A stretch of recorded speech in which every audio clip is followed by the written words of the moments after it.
way to fix your weaknesses, especially in your upper back muscles. One silver lining of being stuck at home the whole day is that you can try training methods that you could never have a chance to try if you were working a regular job. The kind of method I'm going to suggest is the way that Olympic athletes train. They train the entire day, but they also nap and they snack. So every time they do some of their training, they do so when they're fresh and they do so when they're focused. That means that the training is super high quality, and that's the way to improve skill and improve performance.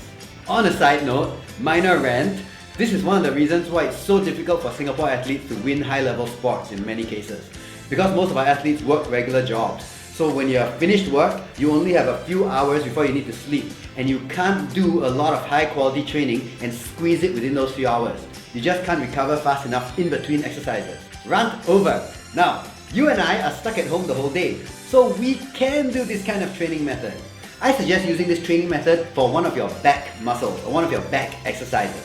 There are a few reasons for this. One is that back muscles tend to be weaker on many people because you don't see them, so most people don't like to train them.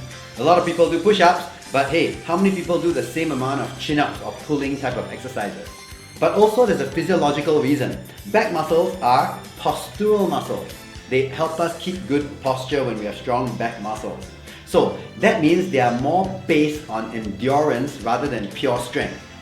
Endurance muscles tend to recover faster. So this kind of method is very suitable for endurance-based back muscles. Also, you don't need to do 1,000 reps a week, which is what I'm aiming to do for the chin-ups. The 1,000 rep target may be impossible if someone hasn't exercised for the last 20 years. But it may also be very easy if, for example, the person is a national rock climber.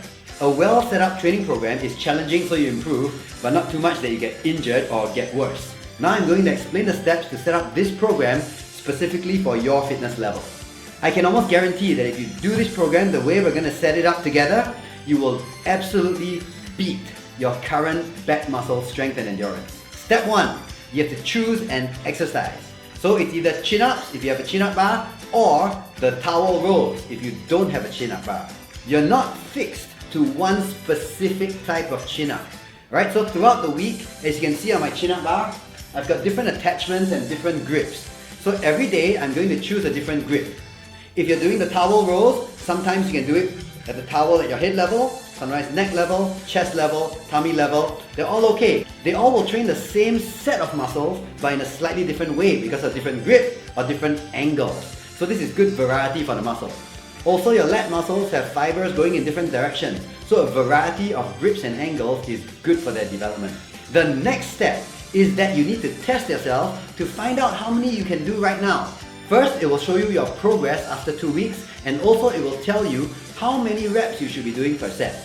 So test yourself and see how many good reps you can do. That means not wiggling around, not struggling, not kicking. For myself, I can do about 30 pull-ups at my current body weight. To determine how many reps you're going to do for every set, you're going to take about 30 to 40% of that number. That number being the best set you can ever do right now.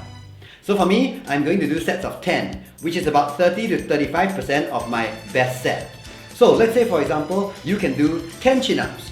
You would do 3 to 4 reps each set, which is 30 to 40%.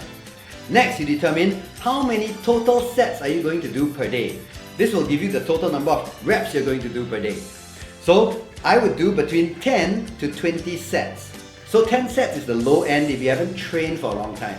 If you train quite consistently and are of intermediate or higher fitness, maybe you can do 15 sets. If you're super fit and you always train your back muscles, maybe you do 20 sets. For me, I'm going to do 17 sets per day. Each set will be 10 reps, except for the final set where I'll do 7. Because for me, I'm doing 167 reps a day to give me 1,000 a week within 6 days. A good general guide to know if you chose your sets and reps correctly is that at the last set of the day, your reps are still good. So look at my last set. It's the 7 reps to finish up 167, and the reps are still good reps.